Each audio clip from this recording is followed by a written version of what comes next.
네, 여러분 안녕하세요. 네, 저는 오늘 제1조선인이란 누구인가 라는 주제로 여러분들께 강의를 하게 된 김슬기라고 합니다. 저는 지금 한국 근현대사를 연구하고 있고요. 지금 홋카이도 대학교에서 연구를 진행하고 있습니다.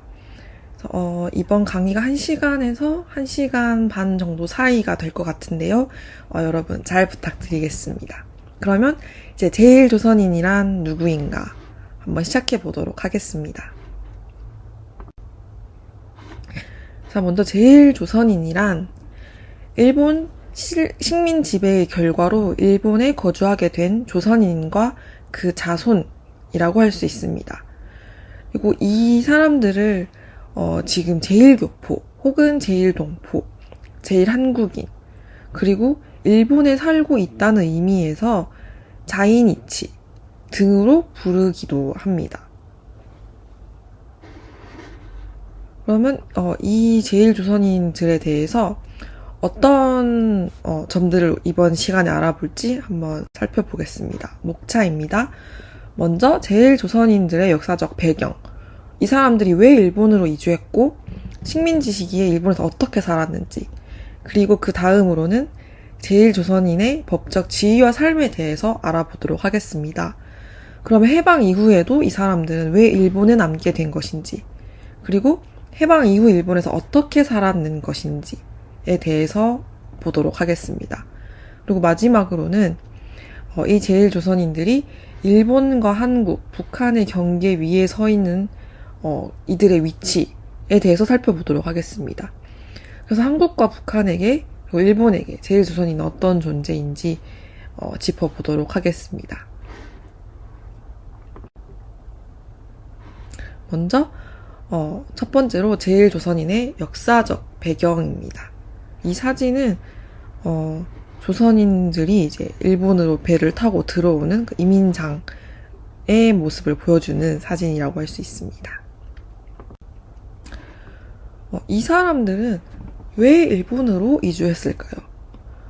먼저 이제 역사를 살펴보면 1897년 큐슈에 탄광 경영자가 조선에서 노동자를 모집해서 데려간 것이 최초라고 합니다.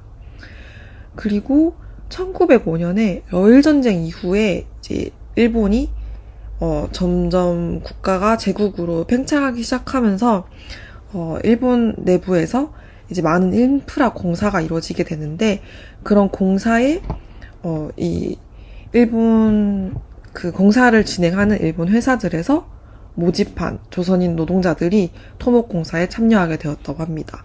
그리고 1910년에 한일 강제병합 이후에는 조선인이 이제 법적으로는 일본 제국의 신민이 되었는데요. 그래서 일본에서 이제 조선인을 이제 그 전까지는 외국인 노동자로서 데리고 와서 그 사용을 했었는데, 이제는 법적으로 동일한 일본 제국 신민이 되었기 때문에 일본 자본가들이 조선인을 데리고 오는 것이 법적으로 훨씬 쉬워졌습니다. 그래서 일본인보다 훨씬 더 임금이 저렴한 조선인 노동자를 적극적으로 모집해서 데려오게 되었습니다. 그리고 노동자들뿐만 아니라 이제 유학을 온 학생들도 많이 있었는데요. 이 사진에서 보는 학생들이 지금 일본에서 유학을 하고 있는 학생들이 일본 유학 중에 찍은 사진입니다. 특히 여러분들이 아마 학교에서 국사 시간에 배웠을 것 같은데요. 1919년 28 독립선언을 주도한 유학생들의 모습입니다. 그래서 이런 학생들은 먼저 일본이 서구 문명을 통해서 어떻게 성공할 수 있었는가에 대한 이유를 찾기 위해서 유학을 떠나게 된 학생들도 많았다고 합니다. 그리고 1910년대까지는 조선에 대학교가 존재하지 않았습니다. 지금의 연세대학교인 연희전문학교가 대학으로 승격을 하려고 시도를 많이 했었는데 조선 총독부 당국이 허락해주지 않아서 아직 10년대까지는 조선에 대학교가 없었습니다. 그래서 조선인 학생들이 대학에 진학을 하고 싶다면은 외국으로 유학을 가는 수밖에 없었습니다. 그렇기 때문에 일본으로 유학을 온 학생들도 많아졌습니다. 그래서 일본의 공식 통계에 따르면은 1882년에 일본에 거주하는 조선인이 4명이었는데 1909년에는 790명, 그리고 1915년에는 3917명이 거주하게 되었습니다. 점차적으로 증가하고 있는 모습을 확인할 수 있습니다. 그리고 다음 1920, 30년대도 계속해서 조선인들의 일본 이주가 증가했는데요. 그 중에 가장 큰 이유가 조선 경제의 몰락이라고 할 수 있겠습니다. 일제는 조선에서 1920년대 산미 증산 계획을 실시했습니다. 그런데 이 산미 증산 계획이 일본으로 쌀을 유출해 가기 위한 정책이었기 때문에 이 쌀을 다 빼앗긴 조선의 농민들은 이제 식량 사정이 악화되었고 또 이 쌀을 제 가격에 팔아서 수익을 얻을 수가 없어졌기 때문에 이제 농사를 그만두고 어쩔 수 없이 일자리를 찾아서 도시로 나가거나 이제 조선에서의 도시를 더 벗어나서 이제 일본으로까지 이주하는 사람들이 많이 생겼습니다. 왜냐하면은 이때 조선은 아직까지 산업이 뭐 공장이라든지 그런 산업이 많이 발달하지 않았기 때문에 그런 노동자가 일을 할 수 있는 일자리가 충분히 많지 않았습니다. 그래서 그런 일자리를 찾아서 일자리가 존재하는 일본의 도시로 이주하게 된 것입니다.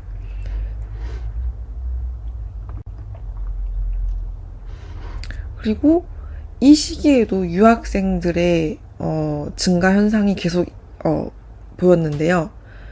먼저 식민지 조선의 차별을 타개할 수 있는 방안으로 일본 유학을 생각해서 일본에 있는 학교로 진학한 학생들이 있었습니다.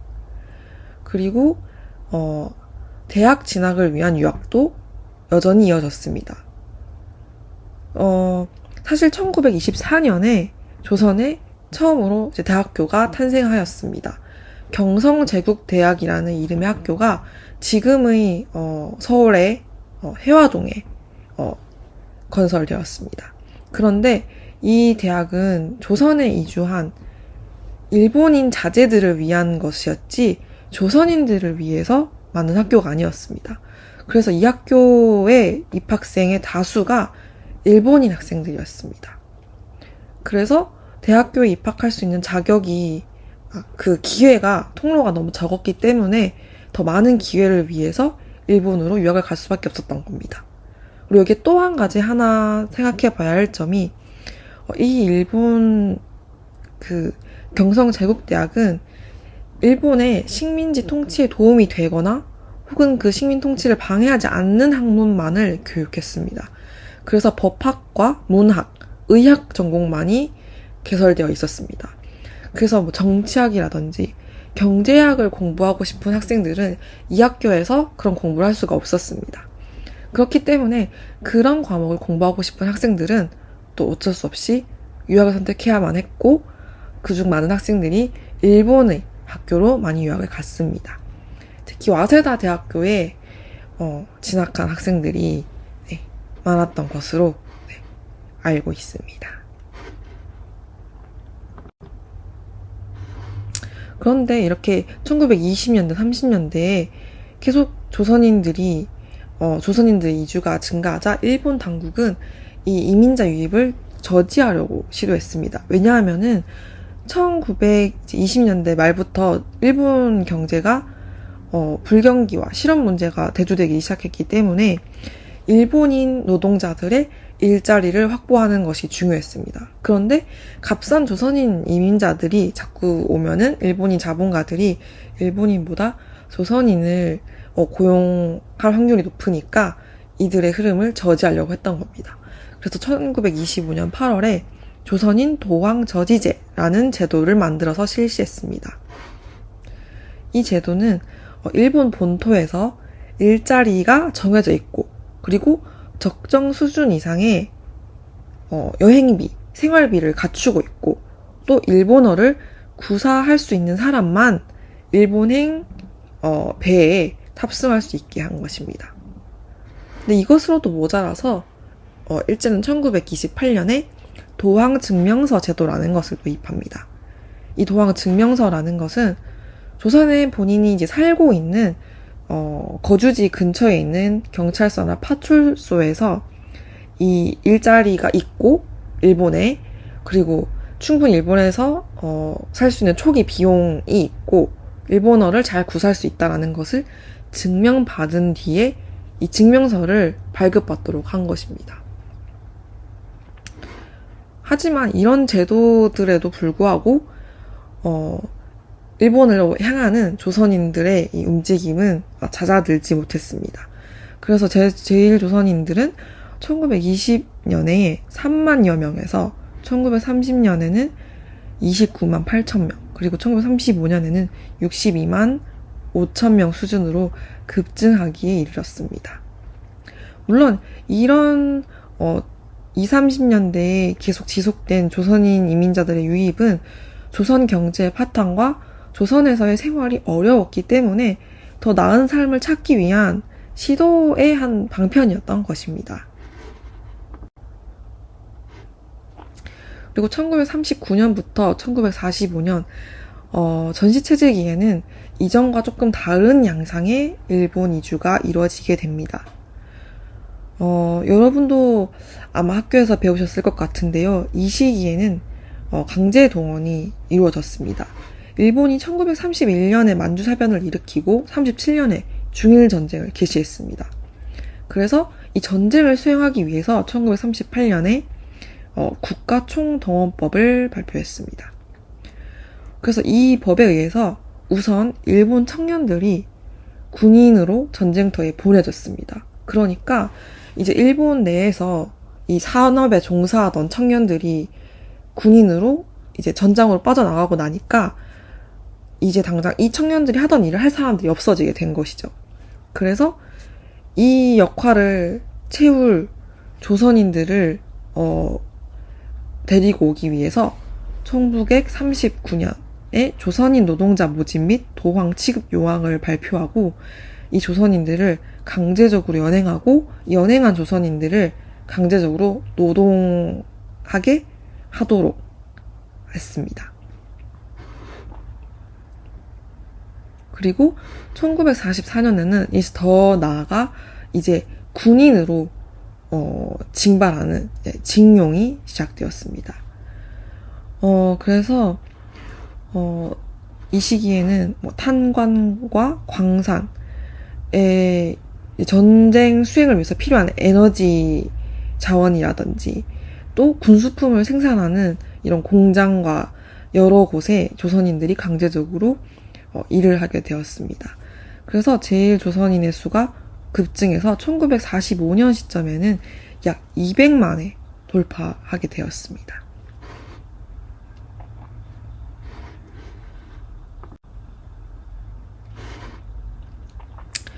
그렇다면은 일본 제국 시기에 이 일본으로 이주한 조선인들은 일본에서 어떻게 살았을까요? 먼저 정치적인 면을 살펴보도록 하겠습니다.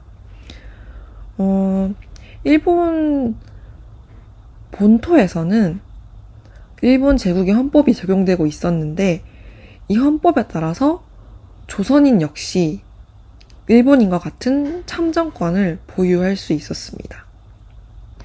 일본 본토인 내지와 식민지인 외지에는 다른 법령이 적용됐었기 때문에 식민지에 거주하는 일본인과 조선인에게는, 그러니까 식민지 조선이죠. 식민지 조선에 거주하는 일본인과 조선인 모두에게는 이 참정권이 보유되지 않았습니다. 그래서 일본 의원을 선거할 때 선거를 할 수가 없고, 그리고 선거에 더해서 이제 후보로 나갈 수 있는 권리가 없었습니다. 그런데 일본 내지, 그러니까 지금의 여러분이 알고 있는 그 일본의 그 땅이죠. 그 일본 내지에서는 일본 제국 헌법이 일본인에게도 조선인에게도 동일하게 적용되기 때문에 조선인 역시 일본 의회 선거를 할 때 투표를 할 수가 있었습니다. 그리고 그에 더해서 투표뿐만이 아니라 후보로 나갈 수 있는 권리 또한 있었습니다. 물론 당시 일본 제국 선거권은 지금처럼 모든 성인 남녀에게, 그러니까 일본 국적을 가진 성인 남녀에게 적용됐던 것은 아니고 오직 남성 25세 이상 그리고 특정 수준 이상의 세금을 납부하는 경우로 한정되어 있었습니다. 그러니까 일본 내에서도 이 선거권은 보편적인 권리가 아니라 특수한 권리였던 것이죠. 그런데 이 특수한 권리가 조선인에게도 적용이 되었다는 것입니다. 그래서 한 가지 아주 재미있는 사례가 있습니다. 이 사진은 굉장히 막 다들 기뻐하고 있는 것 같지 않습니까? 이 사진의 가운데 있는 이 사람이 박춘금이라는 조선인입니다. 그런데 이 사람은 1932년과 1937년 두 번에 걸쳐서 일본 제국 중의원 선거에 당선이 되었습니다. 식민지 조선인이 일본 제국의 의회의 의원으로 당선된 것이죠. 이것은 일본 내지에서 조선인에게도 일본 헌법이 적용되어서 참정권을 가질 수 있었기 때문에 발생할 수 있었던 사례입니다. 하지만 이것은 아주 극히 예외의 사례고 대다수의 조선인들은 이 세금이 얼마 이상 되어야 한다는 그 조건 때문에 많은 조선인들은 빈곤한 상태에 있었기 때문에 그러한 조선인 노동자들은 이런 참정권을 누릴 수가 없었습니다.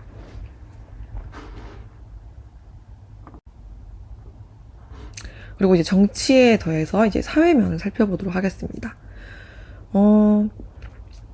일본 제국의 신민이라는 것이 사실 조선인과 일본인이 똑같은 권리를 가질 수 있다는 뜻은 아니었습니다. 대부분의 조선인들은 일본인들로부터 차별받아가면서 하층 사회 생활을 강요받았습니다. 이렇게 사진에서 보듯이 이 제1조선인들은 생활을 영위하기 위해서 공장 내에서 자벽이라고 불리는 비숙련 부분의 노동, 그리고 간해공업 형태의 중소공장에서의 노동, 혹은 탄광이나 토목, 건축업 등의 육체노동 등에 종사했습니다. 그리고 이러한 직종은 대다수가 일용직이라서 고용 형태가 굉장히 불안정했고 임금이 굉장히 낮았으며 그리고 좀 위험한 직군이 많아서 건강과 본인의 생명에 위협이 되는 경우도 많았습니다. 이렇게 사진에서 보듯이 이렇게 탄광에서 이렇게 무거운 이 것들을 나르고 또 땅에서 채굴하는 이런 모습을 볼 수 있었습니다.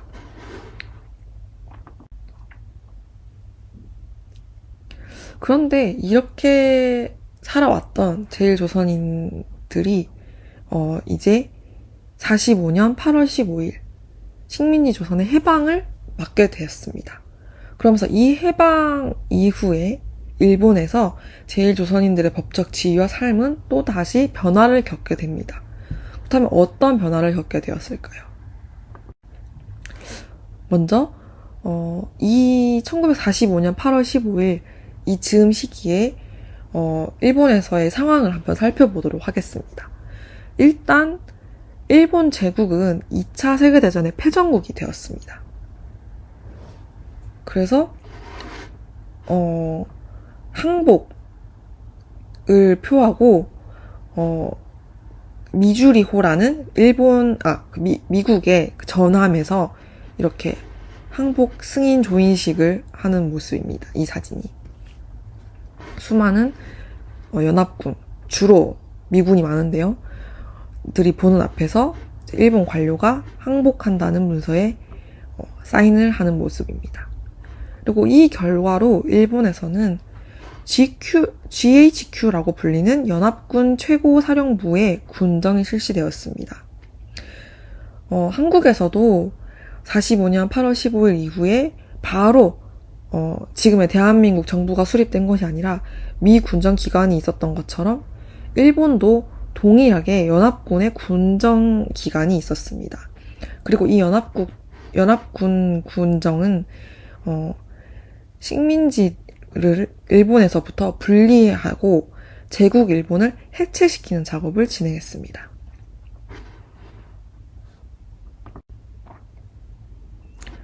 그래서 이 선상에서 미국의 교환 이민 정책과 제1조선인 정책을 한번 같이 살펴볼 필요가 있습니다.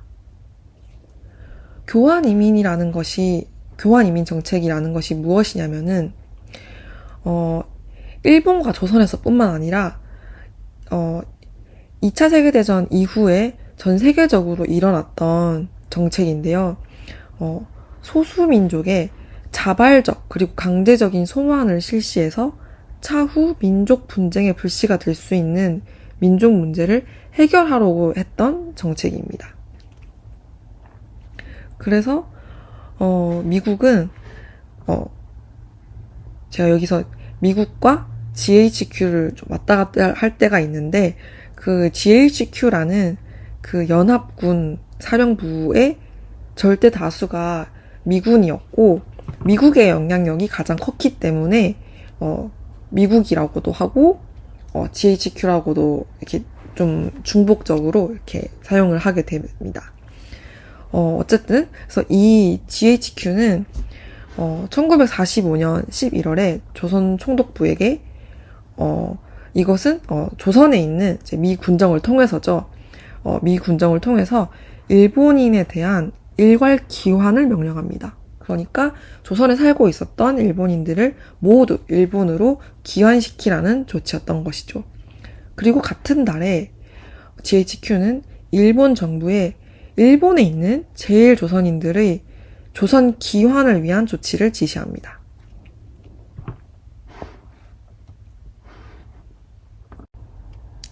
네, 그렇다면 일본의 조선인 정책은 어떠했을까요?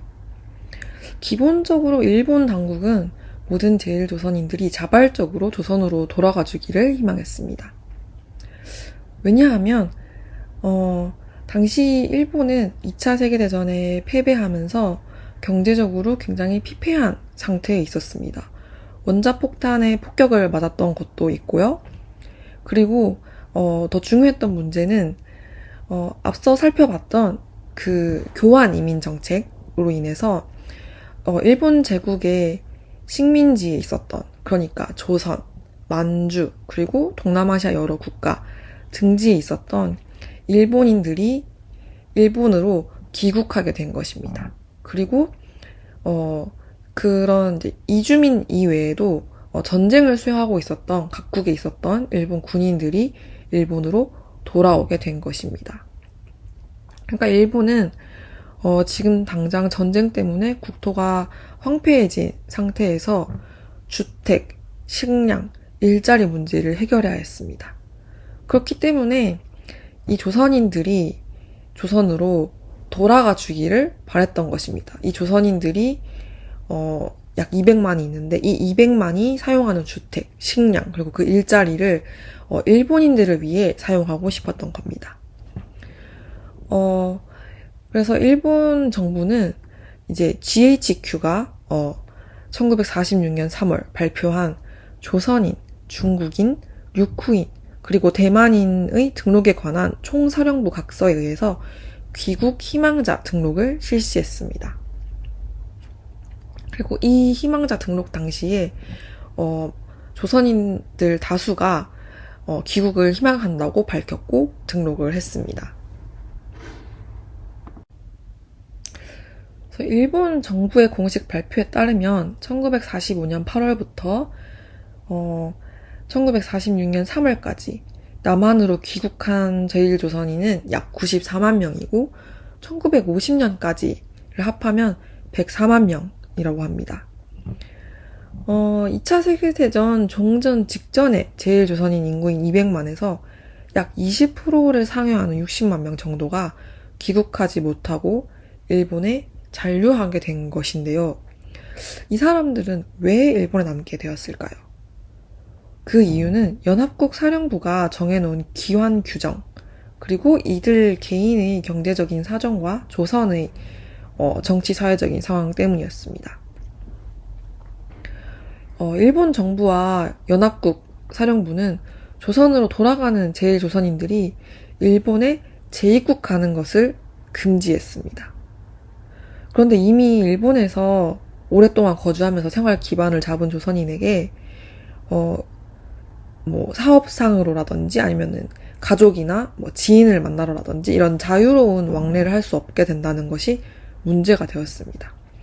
그리고 또 문제가 되었던 것이 귀환할 때에 지참할 수 있는 재산의 제한을 둔 것이었습니다. 안 그래도 이제 식민지 지배로 인해서 이제 생활이 파괴되었고, 힘든 생활을 이어가고 있었는데, 그나마 이렇게 힘들게 모은 재산마저 조선으로 가지고 돌아갈 수 없게 된 것입니다. 특히나 이 사람들은 지금 일본에 살고 있기 때문에 조선에 집이 없는 상황이지 않습니까? 그러니까 집도 없는데 집을 구입할 비용을 가지고 돌아갈 수 없는 상황인 것이죠. 참 난감하지 않았겠습니까? 생활 기반이 일본에 있거나 이제 조선에서 생활을 다시 시작하는 것이 곤란하다고 판단한 사람들은 일본에서 계속 살아갈 수밖에 없었습니다. 그리고 또 하나 생각해 봐야 될 문제가 조선에서의 불안한 정치적인 상황입니다. 당시 조선에서는 아직 남한 정부가 수립되지 않은 상태였고, 또 북한도 이제 북한 정부를 수립하기 위해서 남한과 북한 모두가 각자의 지금 분단된 나라 수립을 위해서 많은 일들을 하고 있던 때였고, 또 갈등 속에 있던 상황이었습니다. 그렇기 때문에 앞으로 어떤 상황이 벌어질지 모르는 가운데서 돌아가기가 불안해서 이제 돌아가지 못한 사람들도 많았습니다. 그래서 이제 해방 직전에 약 200만에 달했던 제1조선인 중에서는 이제 60만 명이 일본에 남아서 또 새로운 삶을 시작하게 되었습니다. 여러분, 그러면 이제 이렇게 일본에 남게 된 조선인들은 어떻게 살았을까요? 먼저 법적 지위부터 살펴보도록 하겠습니다. 1945년 12월에 일본의 선거법 개정이 있었습니다. 이 선거법 개정을 통해서 이전에는 참정권을 갖지 못했던 일본 여성들에게도 선거권이 부여되었습니다. 그런데 오히려 이 선거권이 범위가 넓어지는 것 같아 보이는데 반대로 조선인들의 참정권은 정지가 되었습니다. 그리고 전후 일본 당국은 1947년 5월 외국인 등록령을 시행하였습니다. 그래서 모든 제1조선인을 외국인으로 등록하게 하고 일본 국민과 구분해서 관리하기 시작했습니다. 그리고 최종적으로는 1951년 9월 이제 제2차 세계대전의 국제 질서를 정리하는 샌프란시스코 강화 조약의 결과로 조선의 독립이 이제 일본에 의해서 인정이 되었고, 그에 따라서 제1조선인들은 일본 국적을 상실하고 외국인으로 완전한 전환이 이뤄지게 되었습니다. 그래서 지금 이 PPT에서 보이는 사진을 보시면 이것은 1947년 외국인 등록령에 의해서 만들어진 외국인 등록증입니다. 이렇게 사진을 붙이고 국적을 기입하고 주소 그리고 생년월일 이런 정보들을 입력하게 되어 있었습니다.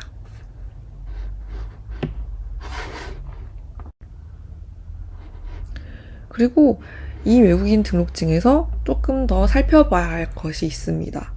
바로 조선이라고 적힌 이 국적란입니다. 내셔널리티, 국적. 오늘날 우리가 생각하는 국적은 내가 어느 나라의 국민이다. 라는 것을 의미합니다. 그러니까 여러분이나 저는 여권을 보면은 이 국적란에 대한민국, Republic of Korea라고 적혀 있죠. 그런데 이 사람들은 조선이라고 적혀 있습니다. 이 조선이란 나라는 사실 이 1947년에 존재하지 않는 상태였죠. 그리고 한반도에는 아직 대한민국도 그리고 조선민주주의인민공화국도 수립되기 전이었습니다. 그러한 이유로 제일조선인들은 이 외국인 등록령 할 때 신고 서류의 국정란에 조선에서 왔다, 조선 출신이다 라는 의미로 일본 국민이 아니라는 일본 국민과 구분되는 조선에서 온 조선 민족이라는 의미에서 국정란에 조선이라고 기입을 하게 되었습니다.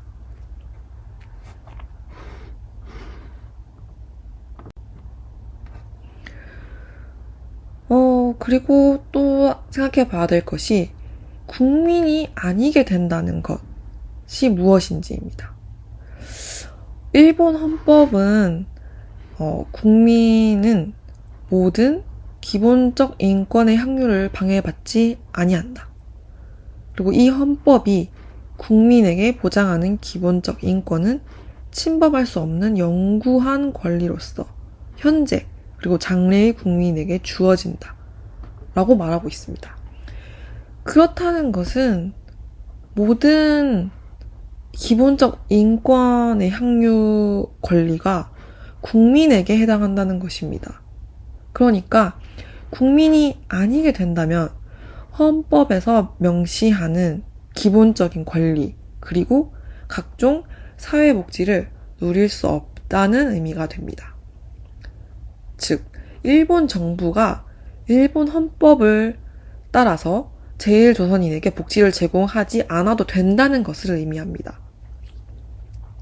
새로운 일본 국민의, 그러니까 이전 일본 제국 시기에서는 천황의 백성이라는 의미의 신민 이었다면 이제 전후에 새로운 제국이 아닌 근대 국민국가의 일본 국민을 형성하는 과정에서 조선인의 참정권 정지와 외국인 등록령 제정은 이 국민이라는 이 나라의 국가국, 그러니까 이 나라에 사는 사람들이라는 의미가 아니라 이 국가의 국적을 가진 사람들이라는 것을 한정하고 있고, 제일조선인을 민주주의나 인권의 보장이 미치지 않는 사각지대로 몰아낸 것이었습니다.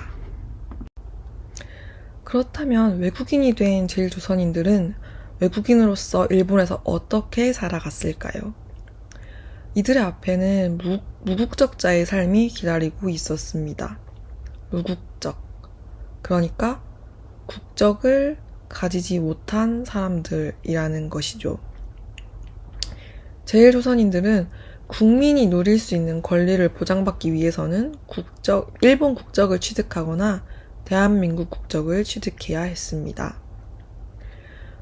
그런데 1965년까지는 한국의 국적도 취득하는데 어려움이 있었습니다. 왜냐하면 일본과 한국이 수교가 이루어지지 않은 상태여서 일본 내에 한국 대사관이 존재하지 않았기 때문입니다. 그리고 제일조선인들은 무국적자이기 때문에 여권을 발급받을 수가 없었습니다. 그렇기 때문에 여권 발급을 위해서 한국 국적 취득을 위해서 한국에 오는 것 자체가 불가능했던 것이죠.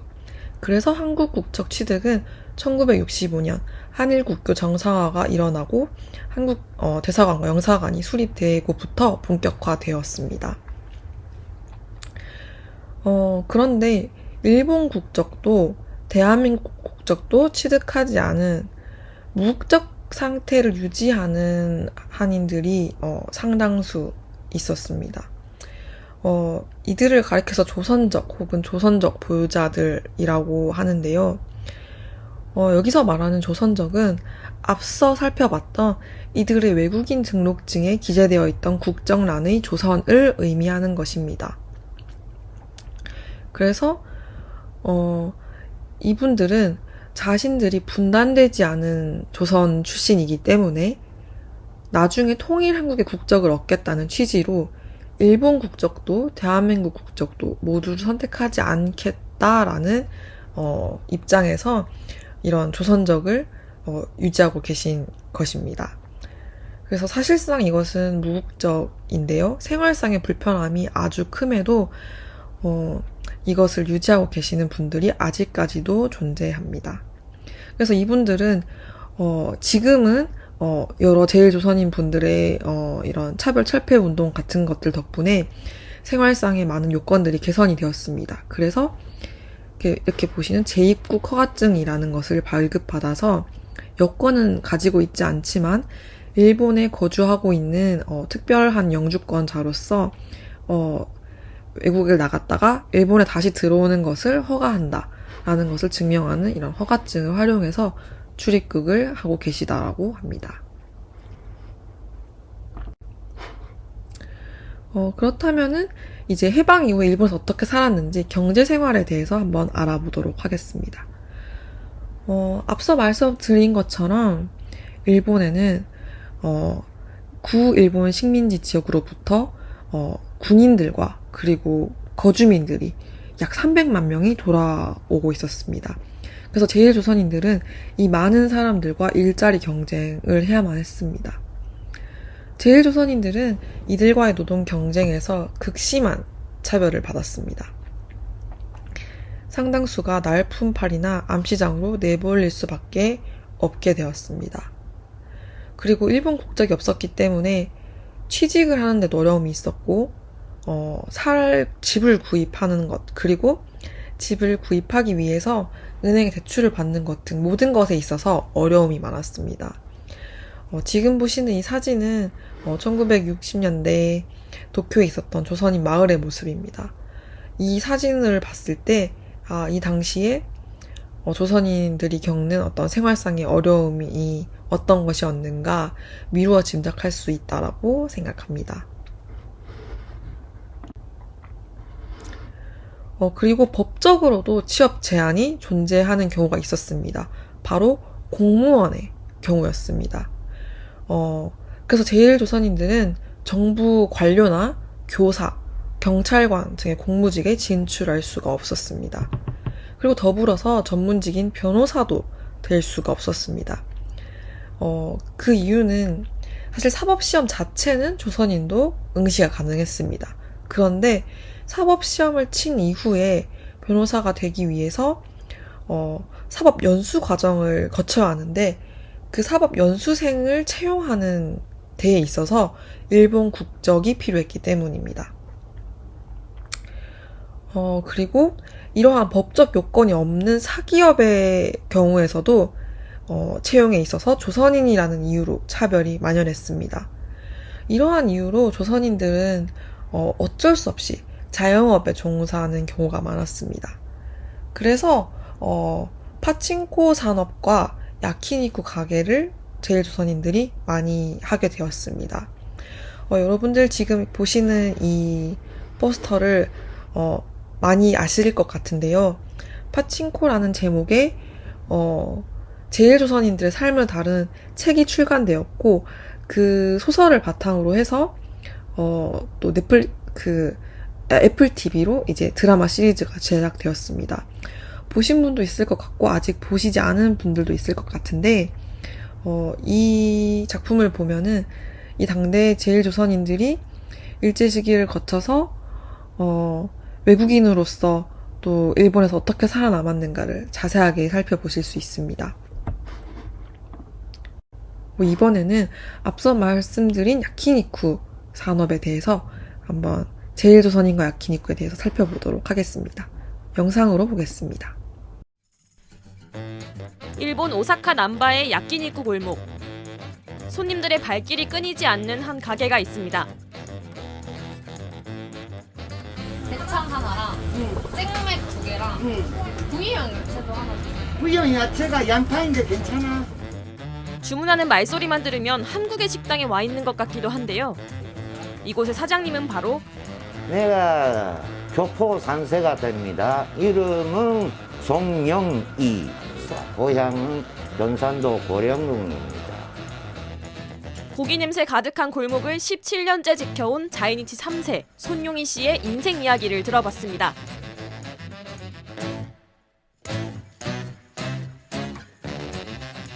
마장 아십니까? 맞아. 마장. 네. 땡. 그것을 이 가게 하기 전에 24년 전도 했어. 그 일이 잠을 안 자고 건강에도 안 좋고. 직장은 사실은 그 회사 같은 데는 못 들어갔다. 같은 교포들이 하는 그 파친코 일도 하고 좀 마지막 인생 역에 분시점을 했고 그래서 도종하고 장사하는 사람이 많은데 나도 할 수 있지 당연히 그 생각으로 한 거야. 어렵다.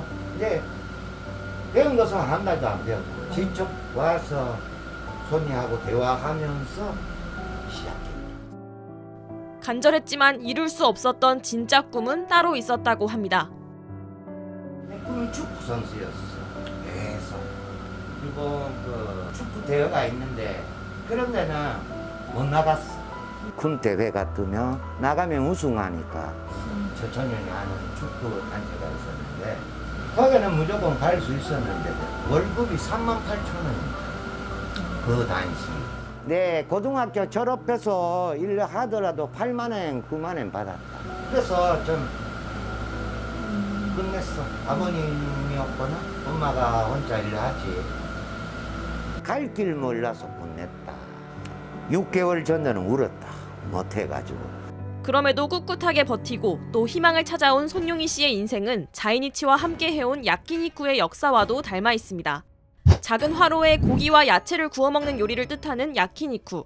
전쟁 뒤 정육과 같은 물자들이 통제되던 시절 비교적 쉽게 구할 수 있었던 버려진 내장과 힘줄 같은 부속물을 구워 먹던 데서 비롯됐습니다. 옛날에는 소 자궁에 다 버렸다. 내장을 버린 것이 일본말로 보르무. 당에서 탈취 해가지고 깨끗이 씻고 우리나라 양념 몇 개 해가지고 한 곳이 야키니쿠 조스타트. 저 거라면 우리 교포가 한 거다. 그리고 일본 음식 산업의 중심으로 성장했습니다. 다음 세대를 살아갈 아들과 손자, 젊은 자이니치들에겐 자유를 물려주고 싶다고 합니다. 하는 거 다 해라 그래가지고 자기 하는 일이 있으면 자기 인생이고 인생 딱 한 번뿐이다.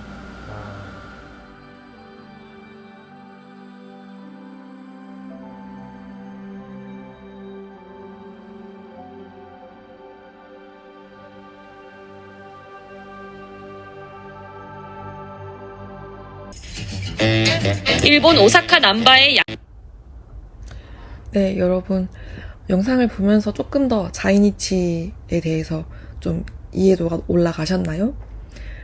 즉 그렇다면은 계속 이어서 또 이야기를 해보겠습니다. 이번에는 이 자이니치 제일 조선인들이 일본에 살면서 마주치는 각종 차별들에 어떻게 대항했는지 이런 차별 철폐 운동에 대해서 살펴보도록 하겠습니다.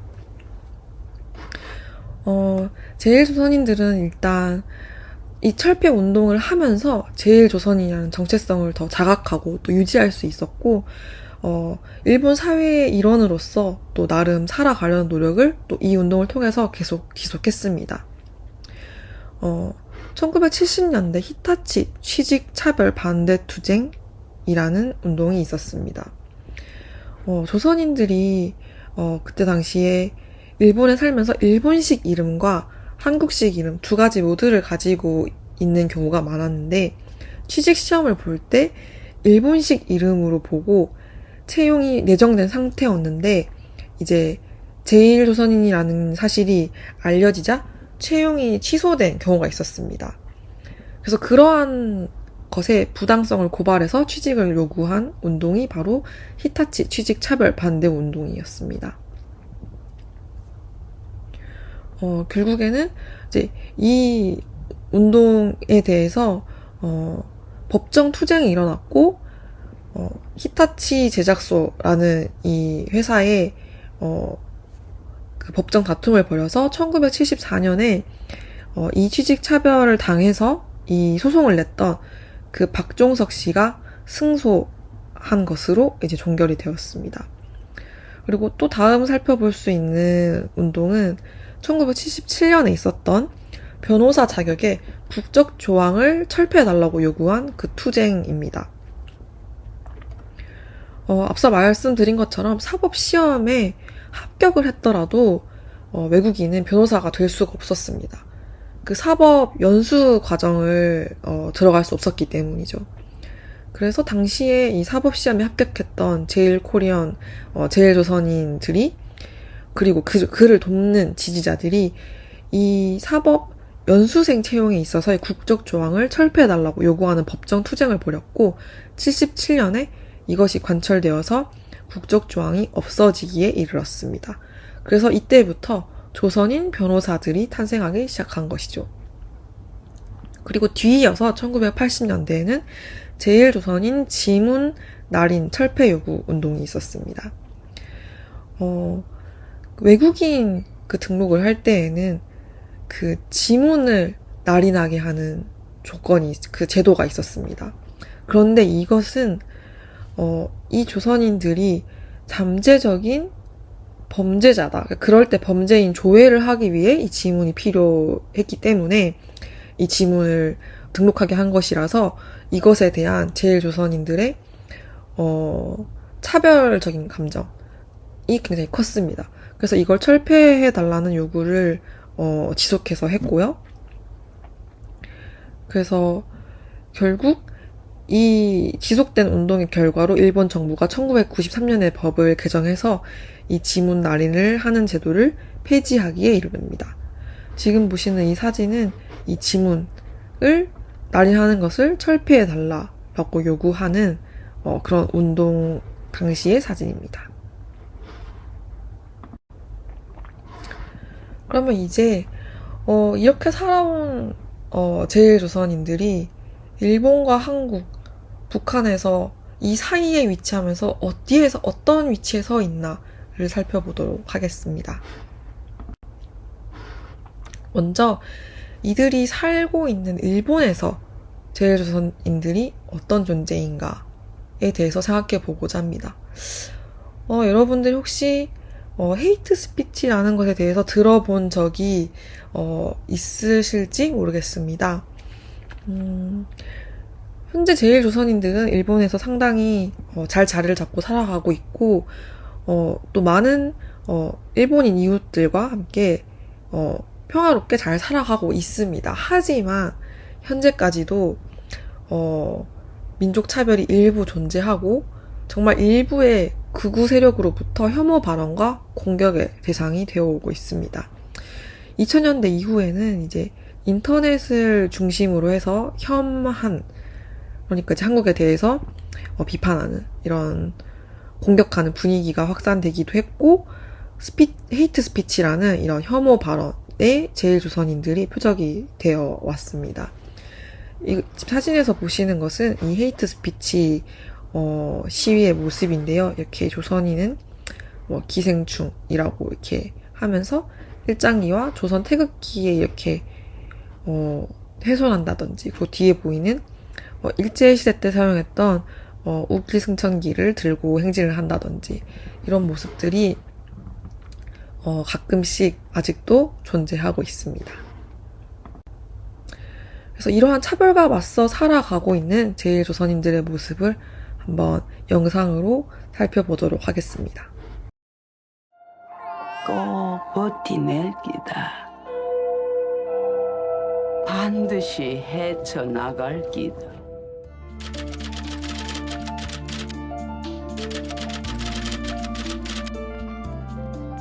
가지 마라. 사실이 아는 정원 씨가 있다고 그 목소리도 있습니다. 너무 아깝죠. 在日コリアンっていう存在自体で僕らの存在自体がやっぱり昔あった歴史そのものだと思うので 미술관이나 박물관을 하나 세우며 일본 사람들이 찾아보는 이 도자기를 만든 사람도 또 좀 존경할 수 있을까.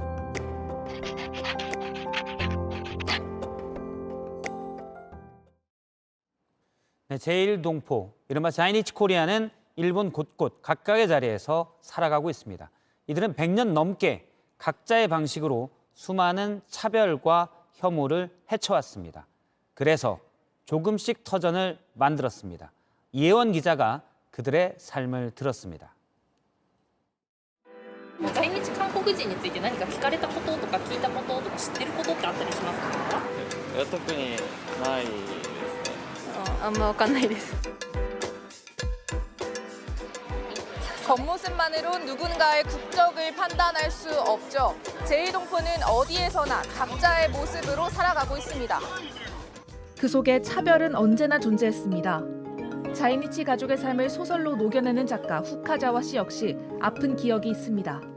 父が、自分の故郷である三丁目の密航していくんですけれども、ここまで見つからずに来れてよかったが、いつ警察や右翼の連中がやってくるかわからなかった。 차별은 대를 이어 이뤄졌습니다.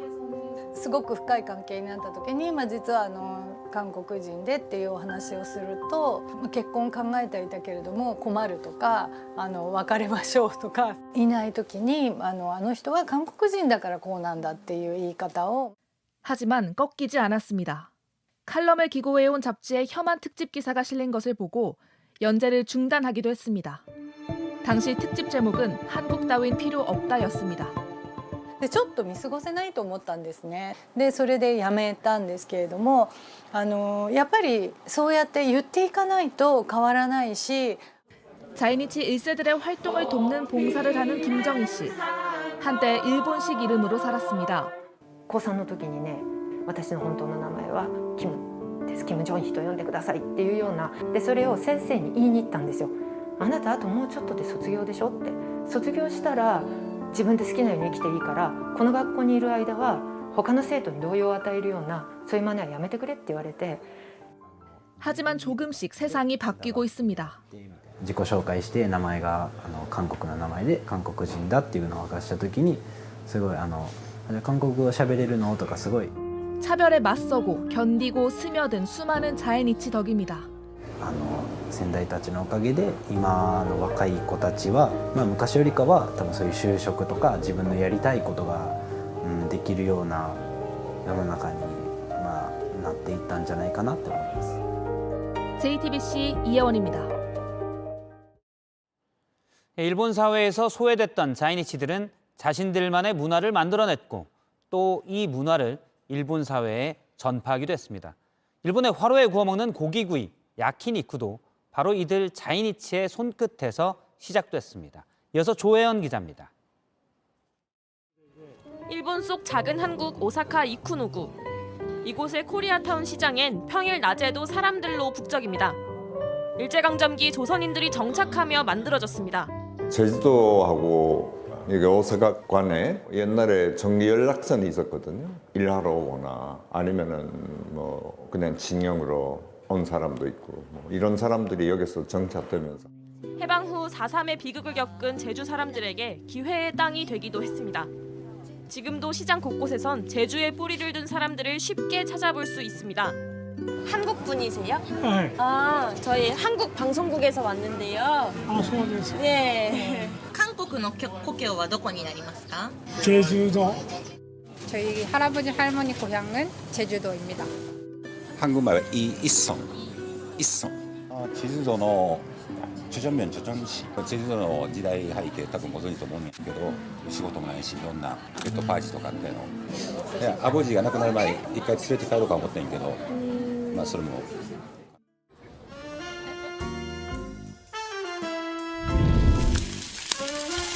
빨간 등이 밤거리를 비추는 이곳은 오사카 남바의 중심지입니다. 저녁 식사를 즐기러 온 사람들로 식당 곳곳이 붐비는데요. 많은 사람들에게 사랑받는 거리가 되기까지 그 중심엔 제1동포들이 있었습니다. 네, 옛날은 그러니까 소 잡은 후에 다 버렸다, 내장을. 버린 것이 일본말로 호르몬. 그래서 빨지 해가지고 깨끗이 씻고 우리나라 맵게 해가지고 양념으로 해가지고 한 곳이 야키니쿠 초 스타트야. 저 그러면 우리 교포가 한 거다. 안 해본 일이 없습니다. 마장 중국 때문에. 그것을 이 가게 하기 전에 24년 전 다 했어. 사실은 그 회사 같은 데는 못 들어갔다. 차별 속에 살아왔지만 학교는 조선학교인데 그때는 우리가 너무 강했어. 옛날에 일본 그 축구 대회가 있는데 그런 데는 못 나갔어. 군 대회가 뜨면 나가면 우승하니까. 젊은 자이니치들에겐 용기를 내 더 멀리 날아보라고 합니다. 하는 거 다 해라 그래가지고 자기 인생이고 인생 딱 한 번뿐이다. JTBC 조혜연입니다. 진짜 맛있어요. 사랑해요.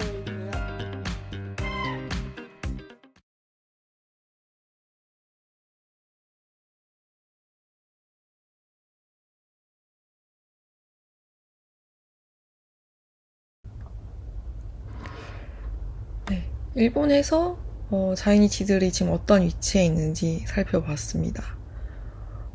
앞서 본 어떤 많은 차별들 속에서도 차별 철폐 운동과 그리고 나름 개개인들의 어떤 삶의 자리에서 본인이 마주하는 어려움들과 헤쳐가는 모습을 살펴볼 수 있었습니다. 그렇다면 이제 우리에게, 그러니까 한국에게 제1조선인이 어떤 존재인가 한번 생각해 보도록 하겠습니다. 냉전 하에서 북한과의 연관성을 의심해서 불신하는 존재인 동시에 북한과 경쟁을 위해서는 또 포섭해야 될 인적 자원이기도 했었습니다.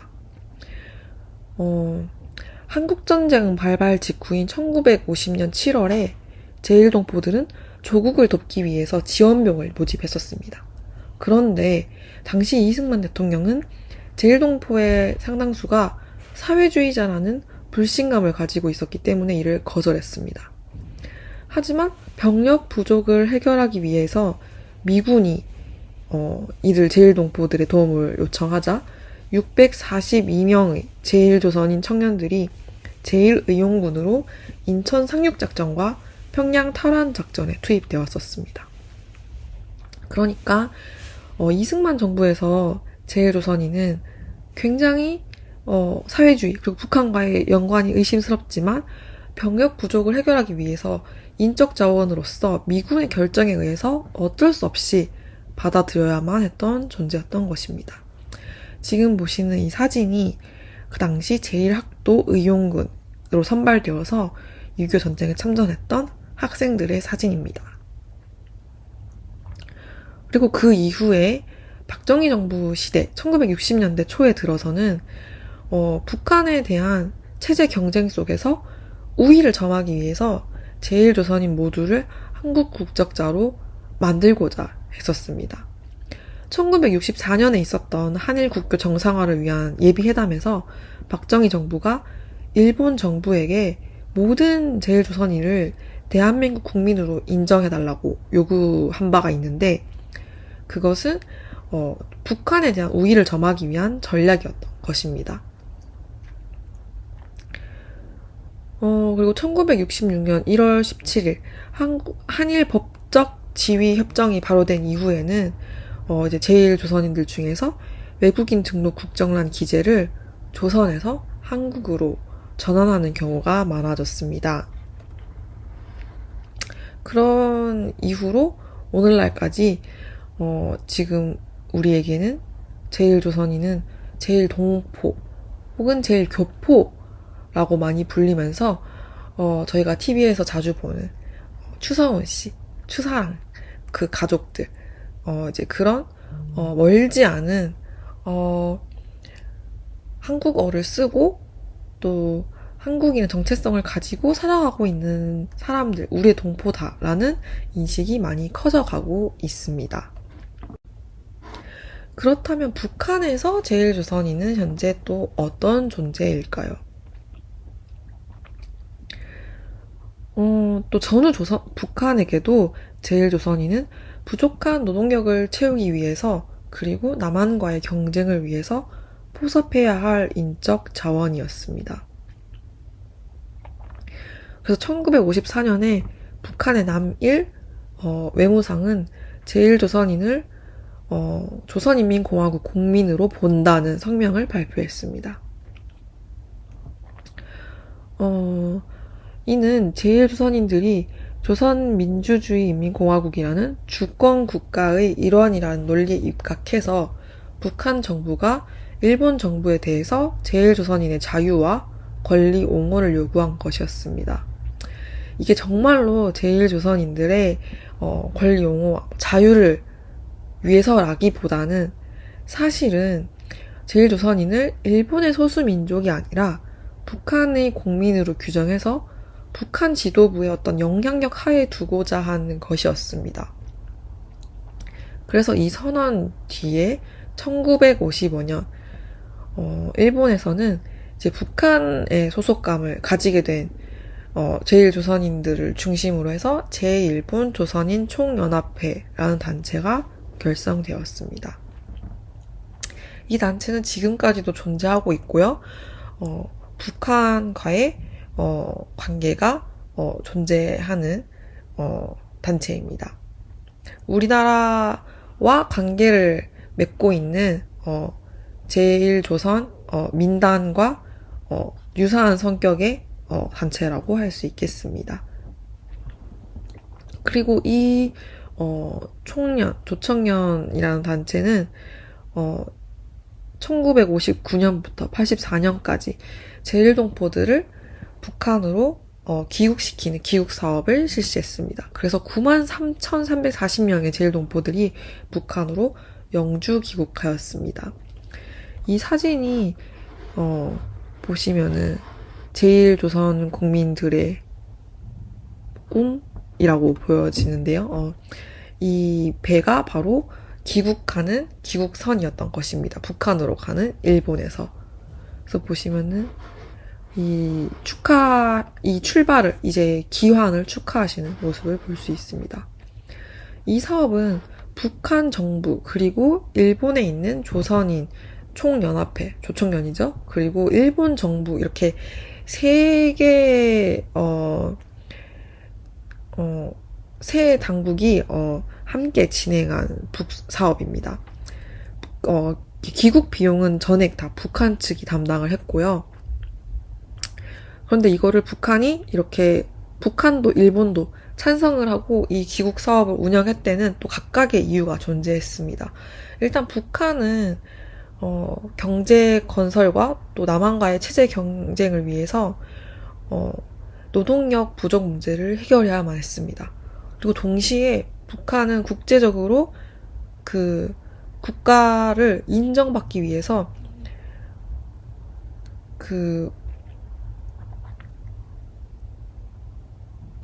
이런 일본과의 어떤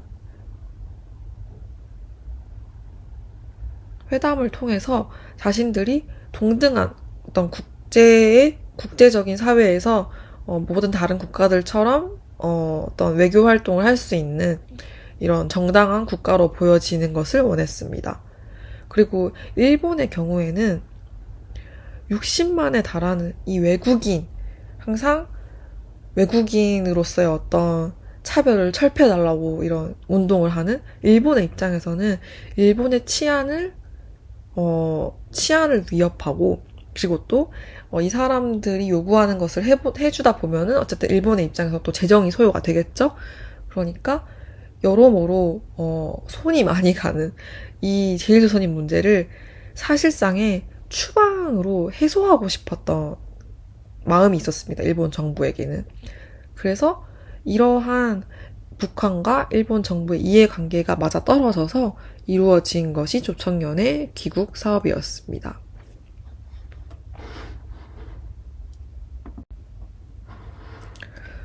그렇다면 제1조선인은 지금 오늘날 일본과 한국 또 북한에서 어떤 존재일까요? 제1조선인은 사실 아직까지도 일본과 남한, 북한 어느 한 국가에 소속되기를 이 세 개의 국가 모두로부터 강요를 받고 있습니다. 또 그런 동시에 어느 국가에 소속이 되어 있다 하더라도 또 다른 국가의 관계가 있는 것이 아닌가라는 의심을 받고 있는 경계인이기도 합니다. 하지만 제1조선인들은 본인이 살고 있는 국가나 혹은 국적, 그리고 본인이 출신인 국가, 이런 것들에 얽매이지 않고 어떤 제1조선인, 일본에 살고 있는 조선으로부터 온 혈통을 가지고 있는 사람이라는 정체성을 지키면서 본인이 거주하고 있는 일본 사회의 일원으로 자신들의 고유한 문화를 지켜가고 있는 사람들입니다. 여러분들이 잘 아시는, 또 아까 저도 소개한 바 있는 그 파친코의 드라마 버전의 자이니치 역할로 등장하고 있는 실제 자이니치 출신 배우분의 인터뷰를 보면서 오늘의 강의를 한번 정리해 보도록 하겠습니다.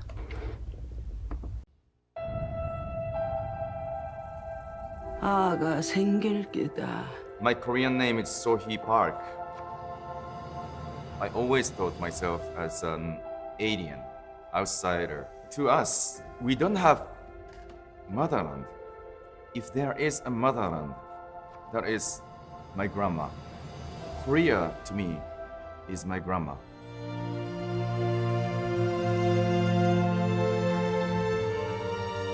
Pachinko is really a well-made piece and is getting global attention right now. So, how do you feel? I feel great. Wonderful. First of all, I auditioned for Solomon first. Solomon. Yeah. Solomon is the third generation like me, but I guess I was too old for him. Finally, I got an audition for Moses' character and then got it. My Korean name is Sohee Park. Sohee Park was the only name given by my parents. I didn't think Soja Rai is my Japanese name. It's a showbiz name or American name. Your grandparents first came to Japan? Yes, my grandparents came to Japan from Korea during the World War II. Going to Japanese school with using Korean name is very rare. It was like I'm going to war. Park Sohee? Your name is Park? What's that funny name? You know, the kids make fun of anything different from them, right? When I was a kid, I found one letter just under the door. One sentence, go back to your country, that just came into my eyes and I still remember. I had some friends who are Zainichi and hiding their identity. It seems like to me that they had more difficulty than me because I was open, you know. They have to hide their identity. They're kind of afraid always. My life was much more easier than them. So, you know, I thank to my parents. They made my life more simple. Miss Yoon Ya-jung? She said that she did not know much about Zainichi life. 아, 오래와예요. 누가 니 준다겠나? She always asked me, Soji, I will teach you Korean, so you will teach me Japanese. I call her YJ. But YJ, your Japanese is just beautiful.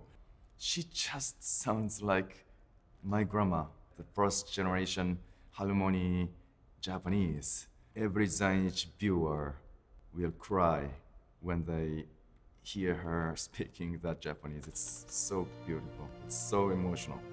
To us, to me, we don't have motherland, but if there is a motherland, that is my grandma.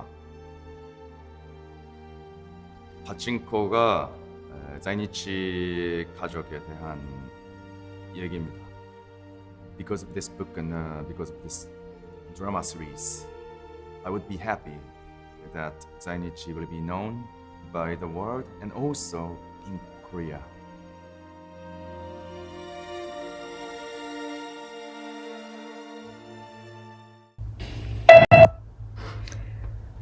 네, 여러분 1시간 5분 정도 되었는데 어떠셨나요?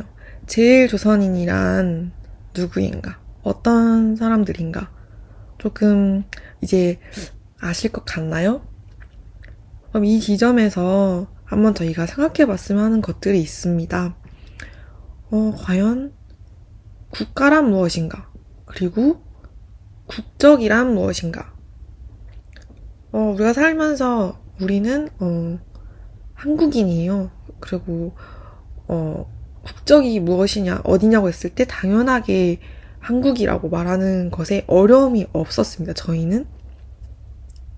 그런데 어딘가에는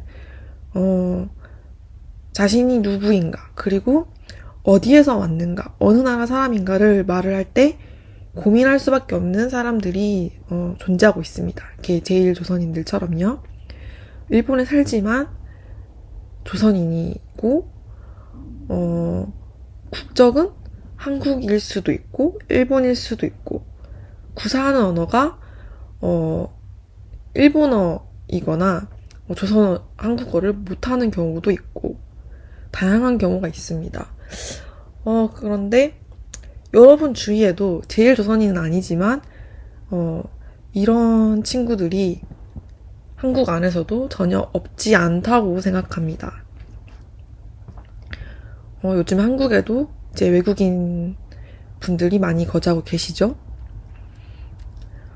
오늘의 강의를 듣고 나서 여러분들이 앞으로 살아가실 때 외국인 친구들을 보면서 그때 제일조선인 강의를 들었을 때 제일조선인들이 일본에서 외국인으로 살면서 어떤 어려움을 겪었다더라.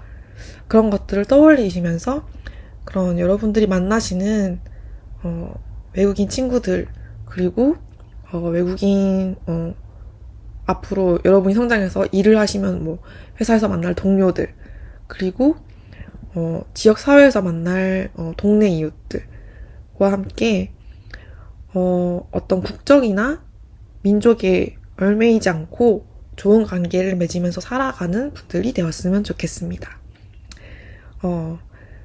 여러분들과 직접 대면해서 여러 가지 이야기를 해보면 좋을 텐데 그런 시간을 가지지 못해서 조금 아쉽습니다.